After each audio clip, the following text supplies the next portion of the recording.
Assalamualaikum warahmatullahi wabarakatuh.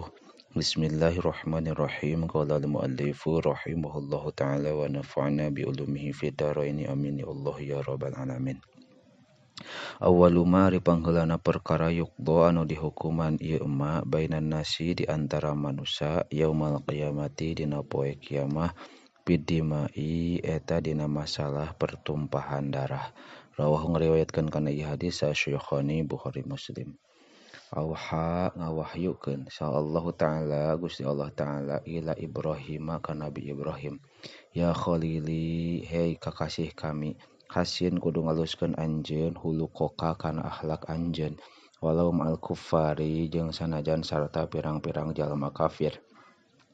Tadkhul pasti asup anjeun mada khilal abrari dina tempat pirang-pirang golongan anu harade. Fa inna kalimati karena saenyana kalimah kami sabaqat eta miheulaan ieu kalimah liman ka jalma hasana anu ngaluskeun ieu iman khulqahu kana akhlakna ieu iman an udzillahu kana yen ngiuhan kami ka itu iman fi dzilli arsy dina iuh-iuhna aras kami wa an uskinahu sareng yen nyicingkeun kami ka itu iman hadirata qudsi dina surga kami wa an udniyahu jeung ngadeukeutkeun kami ka itu iman min jiwari tina natanggaan ka kami. Rawahu ngariwayatkeun kana ieu hadis Al Hakim Imam Hakim an Abi Hurairah katampi ti Abi Hurairah. Auha geus ngawahyukeun sallallahu ta'ala Gusti Allah ta'ala ila Daud ka Nabi Daud ankul li zalamati la yazkuruni ankul kana yen nyalamet ankul kana yen kudu ngucapkeun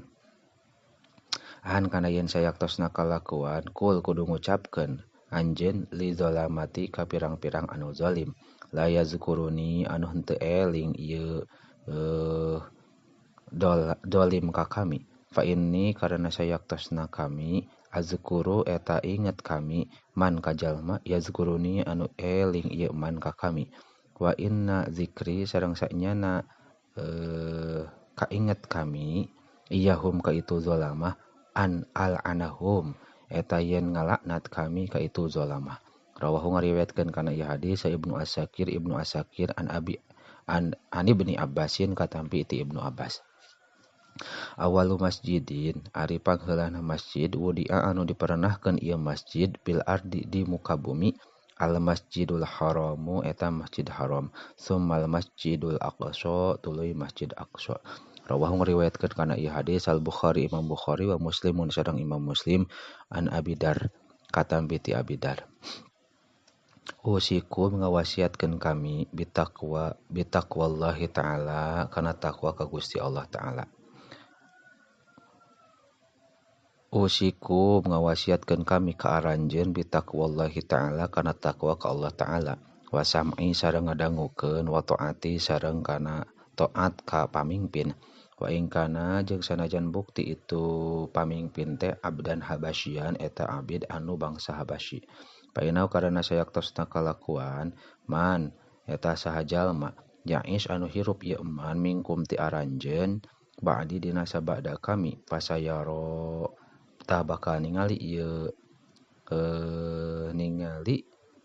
man ikhtilafan katsiran kana ikhtilaf anu loba fa'alaikum maka wajib ka aranjeun bisunnati kana sunat kami wa sunnatil khulafair rasyidin sareng kana sunat khulafaur rasyidin al mahdiyina anu meunang hidayah kabeh tamassaku kudu nyekel paeuh aranjeun kabeh biha kana itu sunat wa'adu sareng kudu ngegel aranjeun kabeh alaiha kana sunat binawajidi ku pirang-pirang huntu careham wa iyyakum sareng kudu mikasieun aranjeun wa muhdatsatil umuri sarta pirang-pirang nganyarkeun pirang-pirang pagawean fa inna kulla muhdatsatin tah saenyana saban-saban anu dianyar-anyarkeun teh bid'atun eta bid'ah wa kullu bid'atin sareng ari saban-saban bid'ah dolalatun eta dolalah atawa sasar wa kullu dolalatin sareng ari saban-saban anu sasar finnari eta aya dina neraka. Rawahu ngariwayatkeun kana hadis Abu Dawud wa Tirmidzi sareng Imam Tirmidzi. auha wahyukeun sallallahu taala Gusti Allah taala ila Daud ka Nabi Daud ma min abdin tepati-pati ti hiji jalma ya'tasimu anu nyekel pageuh ieu abdu bi ka kami duna khalqi teu nyekel ka makhluk kami a'rifu mere terang kami zalika kana itu i'tisom min niyati a'rifu terang kami zalika kana itu i'tisom min niyatihi tina niatna abdu fatakiduhu maka hampir narekahan abdu asamawat naon asamawatu pirang-pirang langit biman ku makhluk fiha di samawat illa ja'altu kajaba ngajadikeun kami lahu ka itu abdu min baini zalika ti antara mazkur makhrajan kana hiji jalan wa ma min abdin jeung teu pati-pati ti hiji hamba yang tasimu anu nyekel pageuh ieu si abdu bi makhlukin ka makhluk duni kasalian ti kami a'rifu terang kami zalika kana itu i'tisom min niyati tina niatna itu si abdu illa qata'tu kajaba megatkeun kami asbabas samai kana pirang-pirang rahmat langit min baini yadaihi di handapeun eta si abdu wa arsahtu jeung netepkeun kami al hawa kana hawa nafsuna min tahti qadamaihi dina handapeun dua keuningna itu si abdu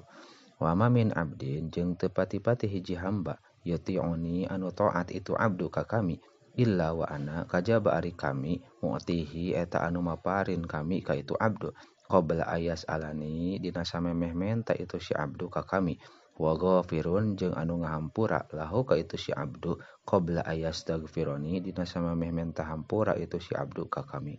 rawahu ngariwayatkeun kana ieu hadis Ibnu Asakir awalu zumratin ari pangheulana golongan tadkhulu anu asup ieu zumrah al jannata ka surga ala suratil qamari natepan kana rupa bulan lailatul badri dina peutingan bulan purnama waladzina jeung ari jalma-jalma ala atharihim anu sabada zumrah ka asyadi kaukabin eta saperti bentang